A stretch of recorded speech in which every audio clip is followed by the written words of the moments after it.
You're listening to Micron, a one-man podcast with weekly episodes about life, learning, laughter, and the people who make this world an interesting place. I am your host, the writer, editor, and producer, the man with the mic, Ron Stauffer. Micron is a podcast by me, but it isn't about me. It's about what I've seen, lessons I've learned, things I've tried or discovered, things I've failed at, and, most importantly, it's about the people I've met along the way. This series is all about Richard Wagner's operatic tetralogy, The Ring Cycle. In 2018, for my senior year in college, I flew to San Francisco to cover the San Francisco Opera's production of the massively popular, mind-blowingly long, and astonishingly expensive event where 4 operas in a row were performed to a sold-out audience over a period of 6 days. I covered the event as a reporting exercise for one of my journalism courses. This included writing a concert review for the shows I attended, sharing my research into just how massive the Ring Cycle is as an artistic production, and finally, writing an article explaining how Wagner's Ring Cycle has impacted our culture and most of Western music, even in ways most people don't realize.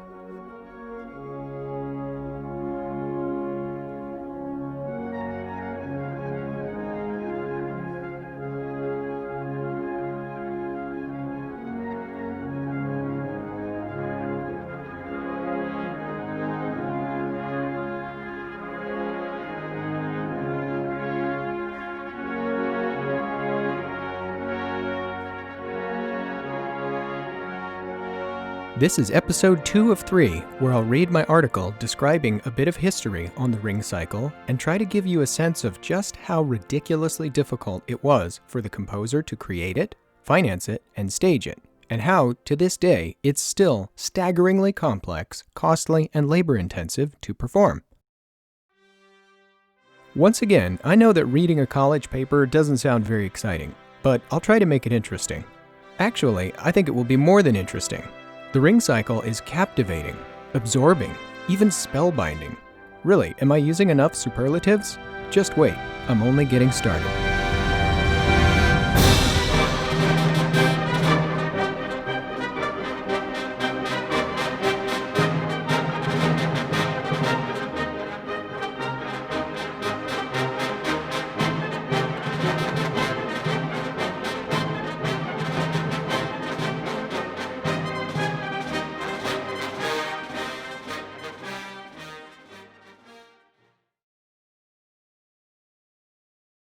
The Ring is a gigantic work of art. It's comparable to the complete works of Shakespeare, or the Sistine Chapel ceiling of Michelangelo, or of any of the greatest monuments of art. Terence McEwen. Thus begins a narrated recording of Richard Wagner's Ring Cycle, which was provided by the San Francisco Opera exclusively to season ticket holders before the company's June 2018 performance of the work. McEwen, now deceased, was the former general director of the San Francisco Opera. He is not alone in his high praise of Wagner's magnum opus. King Ludwig II of Bavaria, a contemporary of the German composer, was his greatest admirer and most generous patron, and wrote an even higher compliment in a letter to Wagner after viewing the final dress rehearsal of the original Ring Cycle in 1876. I quote, "You are a God-man, the true artist by God's grace who brought the sacred fire down from heaven to earth to purify, to sanctify, and to redeem. The God-man who truly cannot fail and cannot err."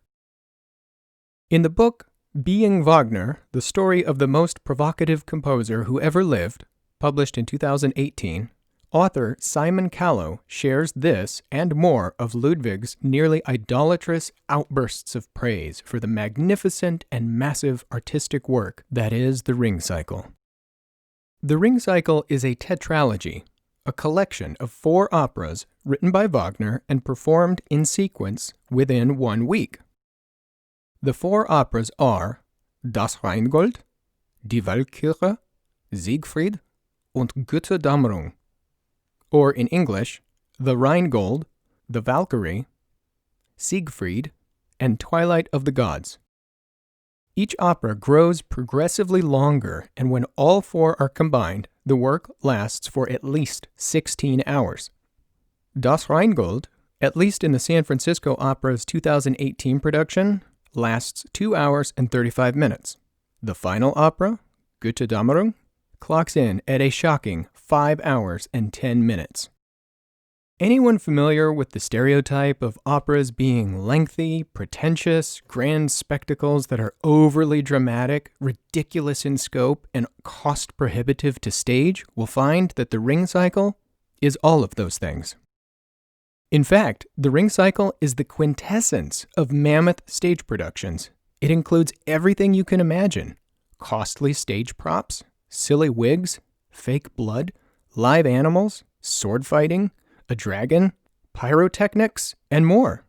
When it's all over, a fat lady even sings. Yes, that fat lady, the one of clichés and Bugs Bunny cartoons, with the spear and the Viking helmet. Wagner's approach was so ambitious, he rejected calling his compositions operas, preferring instead to use the term Gesamtkunstwerks, or total works of art in English. The Ring Cycle is world famous for its record-breaking scope and magnitude. As a collection of operas, the work is by far the lengthiest operatic production ever written.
The Ring Cycle is also big. Big in its demand for elaborate stage sets, big in scene changes, and especially big in the number of performers it requires. Hyperbole nearly fails to convey just how big the San Francisco Opera's production was this summer. For Götterdämmerung, the final opera in the tetralogy, the cast on stage consisted of 12 principal singers, 77 choristers, and 11 supernumeraries, who are non-singing actors. Under the stage, in the orchestra pit, there were 89 instrumentalists, not including the 2 French horn players and the 3 trombonists playing backstage to create an echo effect. If you're counting, that's 194 active performers on, under, or behind the stage. Perhaps the composer was right, and total work of art is, in fact, the only suitable term to describe it all. The story within the opera is also massive. It's a tale of gods and goddesses, love, murder, lust, curses, magic spells, power, jealousy, life, death, and of course, a ring made of gold that makes the wearer invincible and sometimes invisible. Keeping track of all the various characters in the tale can be difficult. Each act introduces new characters and also refers back to others from past acts and past operas. It's so easy to get lost trying to remember all the relationship dynamics that the San Francisco Opera provided patrons with a downloadable Genealogy of the Ring chart.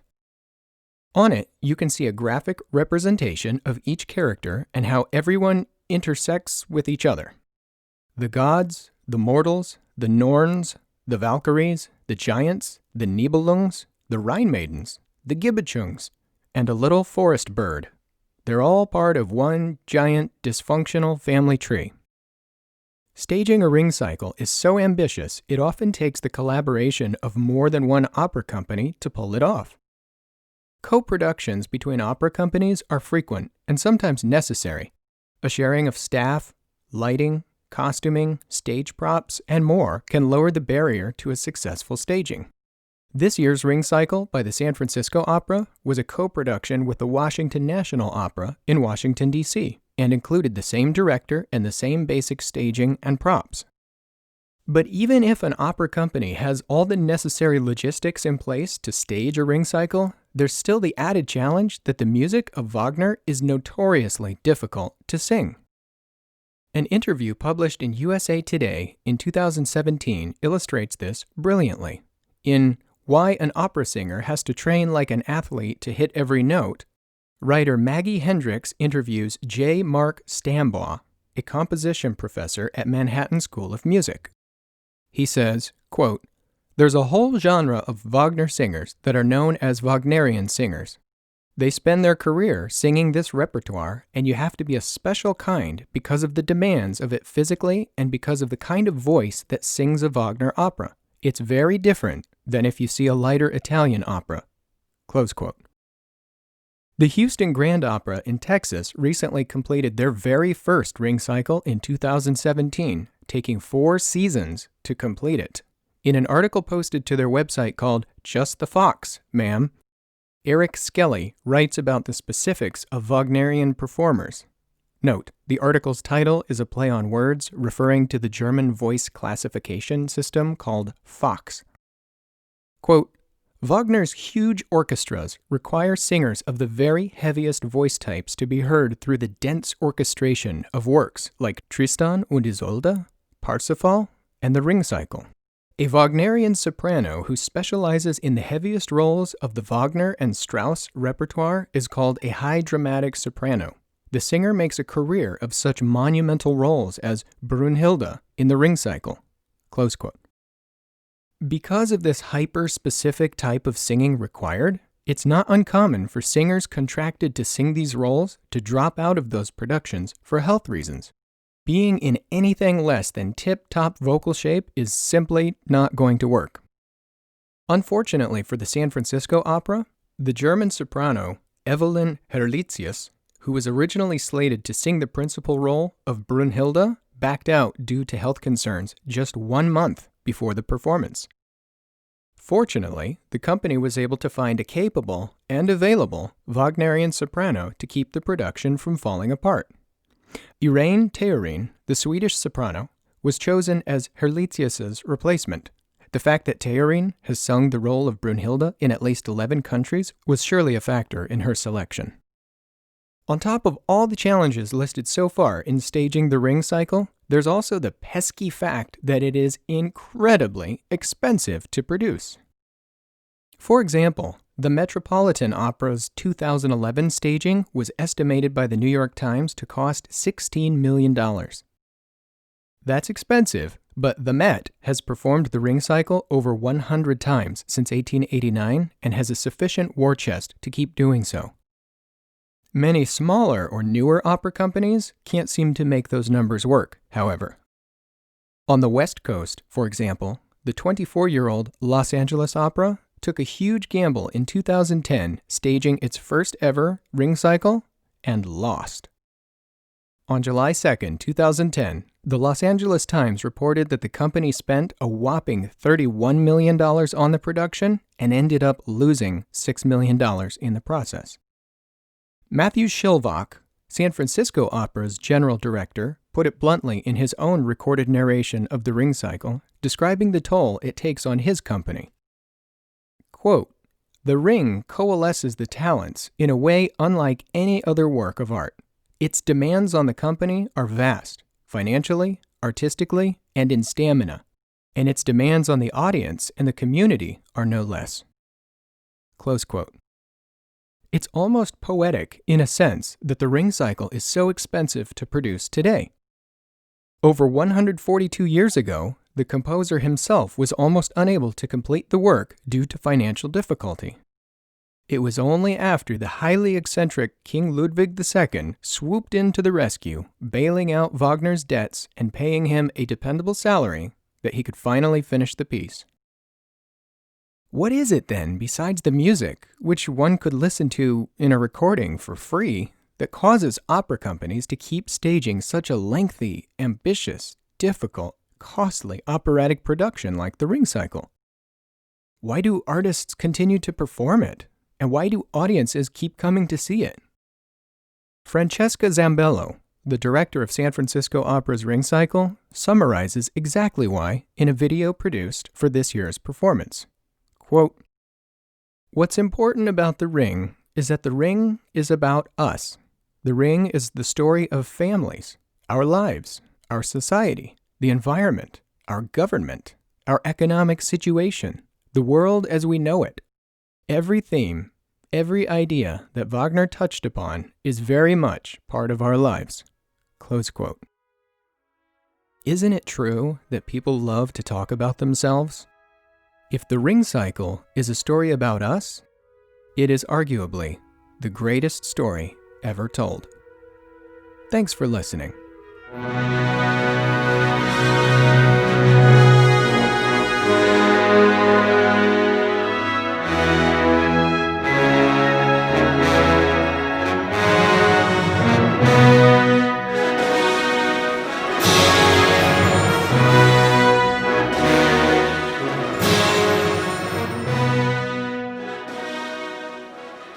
You've been listening to Micron, a one-man podcast with short episodes about life, travel, discovery, learning, and failure.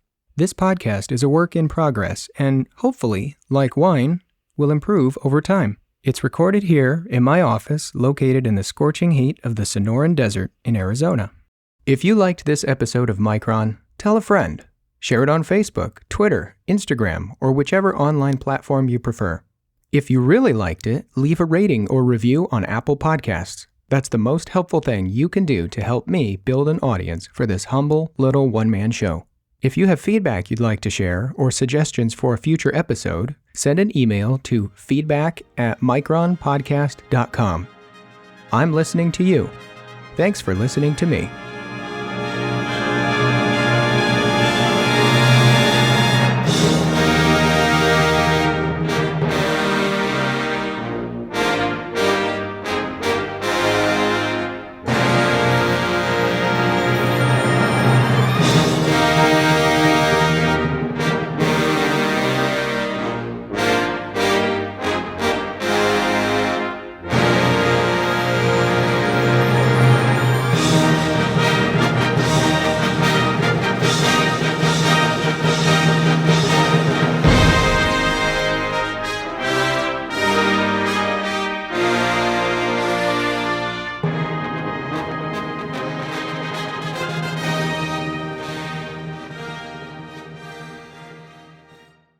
To view photographs, read episode transcripts, or find resources mentioned in the show, visit micronpodcast.com. Thanks for listening to Micron.